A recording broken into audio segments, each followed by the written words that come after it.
प्रियजनों, माताओं, बहनों, सादर जय श्री कृष्ण। हमारे YouTube चैनल में आप सभी का बहुत बहुत स्वागत है। मैं हूं आपके साथ आचार्य धर्मेंद्र शास्त्री। आज हम आपको आश्विन माह के शुक्ल पक्ष की पापांकुशा एकादशी के विषय में संपूर्ण जानकारी देने जा रहे हैं। एकादशी का व्रत आपको कब करना है तथा इसका पारणा आपको कब करना है एवं इस एकादशी की विधि क्या रहेगी और इसका महत्व क्या होगा, यह सब कुछ हम आपको इस वीडियो में बताएंगे। तो आपसे अनुरोध है कि इस वीडियो को अंत तक जरूर देखिएगा और अधिक से अधिक लोगों को शेयर भी करिएगा। तो सबसे पहले आपको और आपके पूरे परिवार को एकादशी महापर्व की बहुत बहुत शुभकामनाएं और बधाइयां। पूरे वर्ष में 24 एकादशी आती है, लेकिन जिस साल अधिक मास आता है उस साल 26 एकादशी होती है। प्रत्येक एकादशी का अपना अपना अलग अलग महत्व धर्म ग्रंथों तथा पुराणों में बताया हुआ है। एकादशी सबसे बड़ा व्रत माना जाता है। भगवान नारायण का सबसे परम प्रिय व्रत यदि कोई है तो वो एकादशी का व्रत है। यदि आप अपने जन्म जन्मांतर के पाप, दोषों एवं बुराइयों को समाप्त करना चाहते हैं तो आपको प्रत्येक महीने आने वाली एकादशी का व्रत करना चाहिए। एकादशी का व्रत प्रत्येक मनुष्य को करना चाहिए। स्त्री पुरुष सभी जो भी शरीर से सामर्थ्य है उनको एकादशी का व्रत अनिवार्य रूप से करना चाहिए। इस बार आश्विन माह के शुक्ल पक्ष की जो एकादशी है वो 27 अक्टूबर 2020 मंगलवार के दिन एकादशी होगी और इस एकादशी का नाम पापांकुशा एकादशी है। एकादशी तिथि का प्रारंभ 26 अक्टूबर 2020 सोमवार को सुबह 9 बजे से एकादशी तिथि लग जाएगी, जो कि 27 अक्टूबर 2020 मंगलवार के दिन सुबह 10:46 पर एकादशी तिथि का समापन हो जाएगा। यानी एक दिन पहले से 26 तारीख से एकादशी तिथि सुबह 9 बजे लग रही है और 27 तारीख को सुबह 10:46 पर समाप्त हो जाएगी।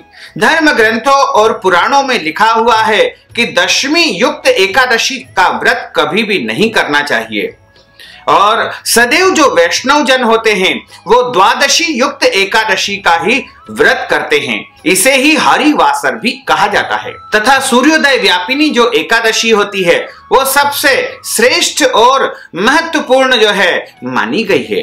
इसलिए आप यदि एकादशी का व्रत करने जा रहे हैं तो आपको 27 अक्टूबर 2020 मंगलवार के दिन ही पापांकुशा एकादशी का व्रत करना चाहिए। तो आप यदि एकादशी का व्रत करते हैं तो बहुत अच्छी बात है, नहीं भी करते हैं तो इस एकादशी का व्रत आपको अनिवार्य रूप से करना चाहिए, क्योंकि पापांकुशा जो एकादशी है वो बहुत ही श्रेष्ठ एकादशी मानी गई है। वैसे तो सभी एकादशी अपने आप में महत्वकारी होती है, लेकिन पापांकुशा जो एकादशी होती है उसके बारे में ऐसा लिखा हुआ है कि जो मनुष्य इस एकादशी का व्रत करता है उसे समस्त तीर्थों की यात्रा का फल मिलता है। इसके अलावा जितने प्रकार के दान पुण्य होते हैं या श्रेष्ठ कर्म होते हैं उन सभी का पुण्य इस एकादशी के माध्यम से प्राप्त हो जाएगा। इसके अलावा जो मनुष्य इस एकादशी का व्रत करेगा उसकी खुद के जो पिता की 10 पीढ़ी का उद्धार हो जाएगा तथा उसकी माता की 10 पीढ़ियों का उद्धार हो जाएगा और उसकी पत्नी पक्ष की 10 पीढ़ियों का उद्धार हो जाएगा एवं उसके मित्र पक्ष की 10 पीढ़ियों का उद्धार हो जाएगा। तो इसलिए यदि आप एकादशी का व्रत अभी तक करते आ रहे हैं तो आपको करना चाहिए, और यदि नहीं भी करते हैं तो इस एकादशी का व्रत आप कर सकते हैं, या पहली बार यदि आप एकादशी का व्रत प्रारंभ करने जा रहे हैं तो भी आप एकादशी व्रत शुरू कर सकते हैं। इसमें कोई दोष नहीं है, कोई संशय नहीं है। कुछ लोग इस प्रकार की धारणा फैलाते हैं कि जिस साल मल मास आता है, अधिक मास आता है, उस साल से कोई भी नया व्रत प्रारंभ नहीं करना चाहिए। यह गलत धारणा है बिल्कुल, क्योंकि अधिक मास समाप्त हो चुका है, इसलिए अब किसी भी प्रकार का कोई दोष नहीं है। वैसे भी पुरुषोत्तम मास अपने आप में महत्वकारी और सबसे बड़ा पुण्यदायी महीना माना गया था। लेकिन आप यदि एकादशी का व्रत प्रारंभ करने जा रहे हैं तो आपको निश्चित तौर से इस एकादशी से ही व्रत का प्रारंभ कर देना चाहिए। एकादशी का जो व्रत करता है उसे दशमी तिथि से ही एकादशी के नियम पालन आरंभ करना चाहिए, जो कि द्वादशी तक निरंतर चलने वाले होते हैं। यानी 3 दिन तक एकादशी के नियमों का पालन आपको करना चाहिए, तभी आपको एकादशी का संपूर्ण पुण्य फल प्राप्त हो पाएगा। तो यदि आप 27 अक्टूबर 2020 मंगलवार को पापांकुशा एकादशी का व्रत करेंगे तो आपको 26 अक्टूबर को एक समय भोजन करना चाहिए तथा उस दिन भोजन में लहसुन, प्याज, मांस, मदिरा, मसूर की दाल का उपयोग नहीं करना चाहिए। शुद्ध सात्विक भोजन आपको करना चाहिए तथा दशमी के दिन भी चावल का उपयोग नहीं करना चाहिए। यानी भोजन में चावल उस दिन बिल्कुल नहीं बनाना चाहिए और बिल्कुल नहीं खाना चाहिए। और उस दिन आप चाहें तो दिन में एक समय भोजन कर ले तथा शाम के समय फल या हल्की वस्तुएं, फलाहारी वस्तु आप सेवन कर सकते हैं। उसके बाद एकादशी और जो दशमी की रात्रि होती है उस दिन भी विवाहित दंपति को ब्रह्मचर्य व्रत का पालन करना चाहिए तथा एकादशी के दिन ब्रह्म मुहूर्त में यानी प्रातः काल 4:30 बजे से लेकर के 5:30 बजे के बीच में उठ करके आपको अपने नित्य कर्म से निवृत्त होकर के स्नान आदि कर लेना चाहिए। और जो मनुष्य स्नान कर लेता है उसे अपने बगैर धुले वस्त्रों को स्पर्श नहीं करना है तथा अपने बिस्तर जिन पर आप सोए थे उनको भी स्पर्श नहीं करना चाहिए। और जो व्यक्ति, जो आपका पारिवारिक सदस्य स्नान नहीं किया है उनको भी आपको स्पर्श नहीं करना चाहिए। और उसके बाद आपको अपने घर के देवी देवताओं का पूजन अर्चन करना चाहिए तथा उसके पश्चात आपको सूर्य नारायण भगवान को जल अर्पित करना चाहिए। और उसके बाद सूर्योदय होने पर आपको एकादशी व्रत का संकल्प धारण करना चाहिए, क्योंकि जब तक आप किसी भी व्रत का संकल्प धारण नहीं करेंगे तब तक आपको उसका पूर्ण फल प्राप्त नहीं हो पाएगा। तो यदि आप एकादशी का संपूर्ण पुण्य फल प्राप्त करना चाहते हैं तो आपको एकादशी व्रत का संकल्प लेना चाहिए। और संकल्प के रूप में हाथ की मुद्रा इस प्रकार होनी चाहिए और उसके हाथ के मध्य में आपको जल रखना है। जल रख करके उसके अंदर आपको पीला फूल यदि आपके घर में उपलब्ध है तो वो आप रख लीजिएगा। इसके अलावा तुलसी पत्र और सुपारी तथा कुछ पैसे भी आपको संकल्प में रखना चाहिए। और ये सब वस्तुएं रखने के बाद में 3 बार आपको विष्णु विष्णु का उच्चारण करना चाहिए। और उसके बाद कहिएगा कि आश्विन माह के शुक्ल पक्ष की पापांकुशा एकादशी आज है, उसका मैं व्रत करने जा रही हूं या करने जा रहा हूं। इस प्रकार अपना नाम और गोत्र का आप उच्चारण करिएगा। यदि आपको अपना गोत्र याद नहीं है तो आप अपना सरनेम भी बोल सकते हैं। उसके बाद आप कहिएगा कि हे प्रभु, हे भगवान लक्ष्मी नारायण, मेरी पिता की 10 पीढ़ी तथा मेरे माता की 10 पीढ़ी और मेरी पत्नी या पति की जो है 10 पीढ़ी या मेरे मित्र की 10 पीढ़ी, इस प्रकार आपके मन में जो जो भी इच्छाएं हैं, जो जो भी कामनाएं हैं, वो सब आप संकल्प के रूप में प्रकट कर दीजिएगा। यदि आप शिक्षा प्राप्त करना चाहते हैं, नौकरी प्राप्त करना चाहते हैं, धन संपत्ति, वैभव, संतान, सुख सुविधाएं और जो भी आपके मन में इच्छाएं हैं और कर्ज से मुक्ति यदि आप चाहते हैं तो वो भी आपको संकल्प में उच्चारण करना चाहिए तथा प्रभु से निवेदन करें कि हे प्रभु, आज मैं एकादशी व्रत का पूरी तरह से पालन कर सकूं तथा आपकी कृपा मेरे जीवन पर सदैव बनी रहे और यह संकल्प मैं आपको समर्पण करता हूं। इस प्रकार भगवान को संकल्प समर्पण करने के बाद में हाथ जोड़ ले और उनसे प्रार्थना कर ले।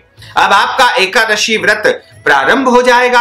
एकादशी तिथि के दिन आपको कुछ बातों का विशेष रूप से ध्यान रखना चाहिए। जैसे एकादशी के दिन किसी भी मनुष्य को घर में चावल नहीं बनाना चाहिए, चावल खाना भी नहीं चाहिए। इसके अलावा एकादशी के दिन अन्न का सेवन बिल्कुल नहीं करना चाहिए। लहसुन, प्याज, मांस, मदिरा, अंडा या फिर मसूर की दाल का उपयोग एकादशी के दिन किसी भी मनुष्य को नहीं करना चाहिए, चाहे वो व्रत करता है या नहीं करता है। इसके अलावा एकादशी के दिन आपको झूठ नहीं बोलना चाहिए, क्रोध नहीं करना चाहिए, गुस्सा, लड़ाई झगड़ा, वाद विवाद बिल्कुल नहीं करना चाहिए और किसी भी मनुष्य की निंदा, स्तुति यानी बुराई नहीं करना चाहिए तथा धर्म ग्रंथों और पुराणों की निंदा भी इस दिन नहीं करना चाहिए। इसके अलावा देवी देवताओं, साधु संतों और बौद्ध भिक्षुओं की भी निंदा इस दिन नहीं करना चाहिए। किसी भी प्राणी मात्र का दिल एकादशी के दिन नहीं दुखाना चाहिए।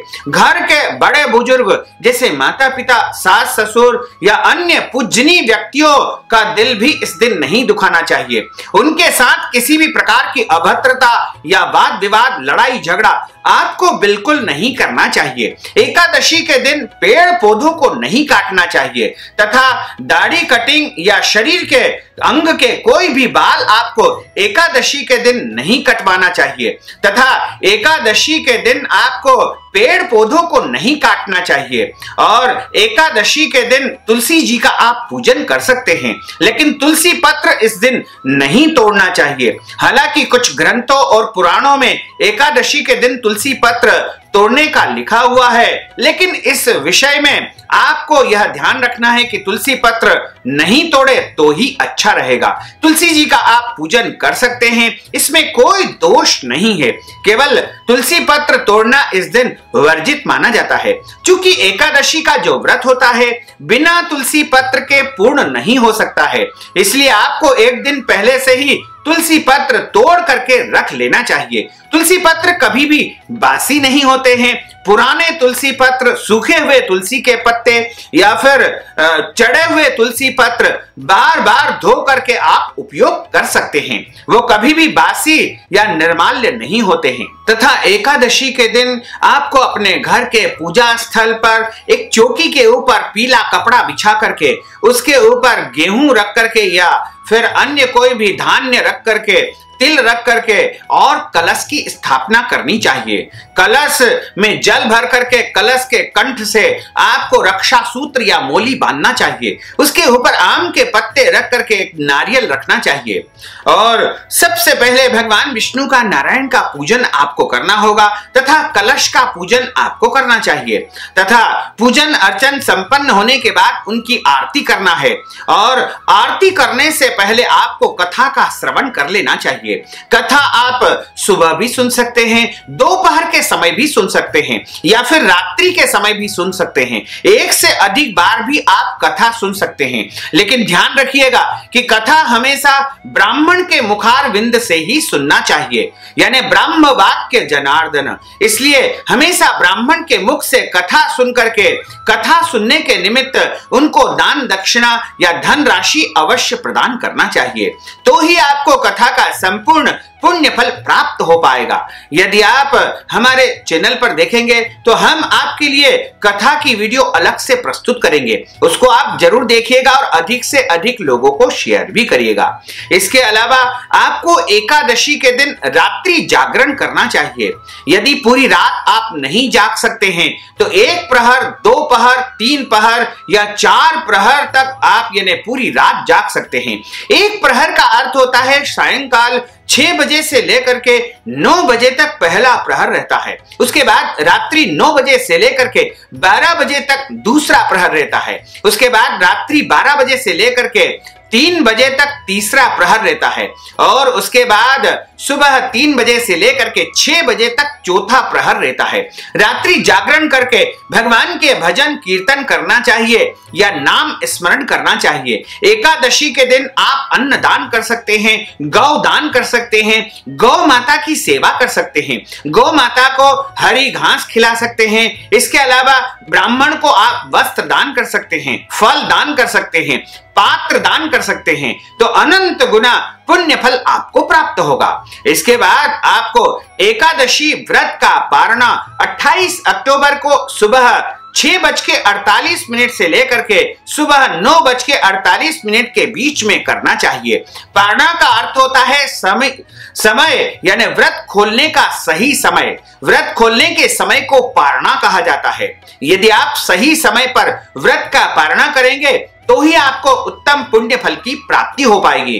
तो आप पारणा करना यदि चाह रहे हैं तो आपको 28 अक्टूबर को सुबह ब्रह्म मुहूर्त में स्नान करके नित्य की भांति आपको भगवान का पूजन अर्चन करना होगा। उसके बाद सूर्य देव को जल अर्पित करने के पश्चात अपने भगवान के सामने आप बैठ करके हाथ में जैसे आपने संकल्प किया था व्रत प्रारंभ करने का, उसी प्रकार आपको हाथ में जल लेकर के, तुलसी पत्र लेकर के और सुपारी और दक्षिणा लेकर के संकल्प करना चाहिए। जब आप व्रत का पारणा करने जा रहे हैं उस समय आपके सामने अन्न जैसे कि आटा, दाल, चावल, सीधा सामान सामग्री आपको सामने रखना चाहिए और ब्राह्मण के लिए वस्त्र दान, पात्र दान का भी इस दिन पारणा के साथ महत्व माना गया है। ये सब राशि के रूप में भी, नगद के रूप में भी आप ब्राह्मण को प्रदान कर सकते हैं।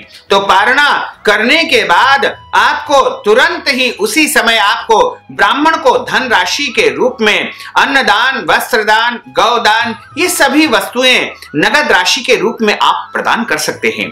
तो इस प्रकार आप व्रत करेंगे तो आपको एकादशी का संपूर्ण पुण्य फल प्राप्त हो पाएगा।